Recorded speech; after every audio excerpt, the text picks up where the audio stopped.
Hello दोस्तों, कैसे आप सब लोग। उम्मीद करता हूँ आप सब अच्छे होंगे और मैं एंजल टीवी से आपका दोस्त लोकेश हाजिर हूँ एक और छोटी सी कहानी के साथ। एक बार की बात है, गर्मियों के दिन थे। गौतम बुद्ध अपने कुछ शिष्यों के साथ एक गांव से दूसरे गांव की ओर जा रहे थे। चलते चलते गौतम बुद्ध को बहुत जोर की प्यास लगी, तो उन्होंने अपने एक शिष्य को कहा कि तुम जाओ और जाकर गांव के तालाब से सबके लिए पानी ले आओ। तब तक हम सभी लोग यहीं पेड़ की छांव में आराम करते हैं। शिष्य जैसे ही तालाब के पास पहुंचा तो उसने क्या देखा कि वहां पे कुछ औरतें तालाब में कपड़े धो रही थी। कुछ लोग खुद नहा रहे थे और कुछ लोग अपनी गाय भैंसों को नहला रहे थे, जिसकी वजह से तालाब का सारा पानी गंदा हो चुका था। शिष्य ने सोचा कि मैं ये गंदा पानी गुरुजी के लिए कैसे ले जा सकता हूँ, और वो वहां से खाली हाथी वापस लौट गया और उसने जाकर गौतम बुद्ध को सारी बात बताई।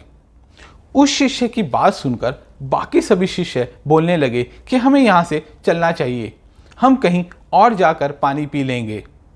गौतम बुद्ध ने सबको शांत होने को कहा और कहा कि हम थोड़ी देर यहीं आराम करते हैं, फिर चलेंगे। गौतम बुद्ध की बात सुनकर सभी शिष्य शांत हो गए और थोड़ी देर के बाद गौतम बुद्ध ने फिर से अपने शिष्य को उसी तालाब से पानी लाने को कहा। शिष्य बिना कोई सवाल किए पानी लेने चला गया। शिष्य तालाब की हालत देख के चौंक गया, क्योंकि तालाब का सारा पानी साफ होता है। शिष्य यह देखकर खुश होता है और वहां से पानी लेकर गौतम बुद्ध के पास जाता है। सभी लोग पानी पी के अपनी अपनी प्यास बुझाते हैं, लेकिन सबके मन में एक सवाल होता है कि आखिरकार ये चमत्कार कैसे हुआ। तालाब का पानी तो बहुत गंदा था।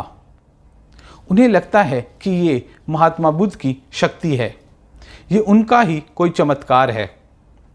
एक शिष्य से रहा नहीं जाता और वो गौतम बुद्ध से ये पूछ लेता है कि आपने ये चमत्कार कैसे किया। महात्मा बुद्ध बोलते हैं कि ये कोई चमत्कार नहीं है, ये आप सबके सब्र का फल है। उनकी ये बात किसी को भी समझ नहीं आती। गौतम बुद्ध बोलते हैं कि जब सब लोग अपना अपना काम खत्म कर कर वापस चले गए तो तालाब के पानी में जो हलचल थी वो बंद हो गई और पानी शांत और स्थिर हो गया, जिसकी वजह से पानी में जो भी गंदगी और मिट्टी थी वो उसकी सतह में आके बैठ गई और पानी साफ हो गया। गौतम बुद्ध अपने शिष्यों को एक शिक्षा देते हैं। वो बोलते हैं कि हमारा जीवन भी तालाब के इसी पानी की तरह है। जब हमारे जीवन में परेशानियां आती हैं तो हमारे जीवन उथल पुथल हो जाता है।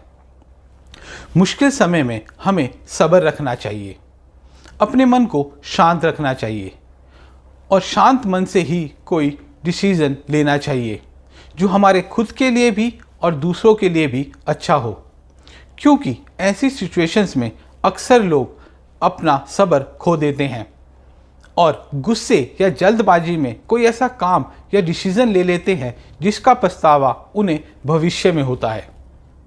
तो दोस्तों, कैसी लगी आपको ये कहानी, मुझे कमेंट सेक्शन में ज़रूर बताएं। अगर कहानी पसंद आई हो तो इसे लाइक कीजिए, इसे अपने दोस्तों और फैमिली में ज़्यादा से ज़्यादा शेयर कीजिए, और अगर आप मेरे चैनल पे नए हैं तो इसे सब्सक्राइब करना ना भूलें।